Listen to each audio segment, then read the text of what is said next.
คือนางประชาบดีโคตมีเนาะเราเฮ็ดผ้าปลูกฝ่ายเองรดน้ำเองกอหูกอได้เองตำหูเองยิบเองทำเองท่านให้พระพุทธเจ้าผู้เดียวเห็นบ่ล่ะ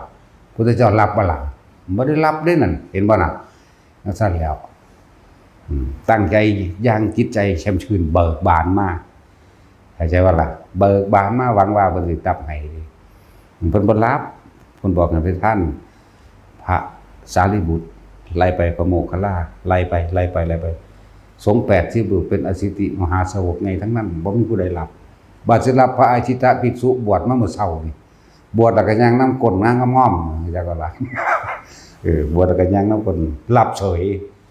โศกเศร้าเสียใจได้บาดนี้เห็นบ่ล่ะเกลือกิ้งให้วื้อๆขึ้นจังซั่นล่ะแต่ท่านบ่เป็นสาธารณะหรือท่านบ่ขาด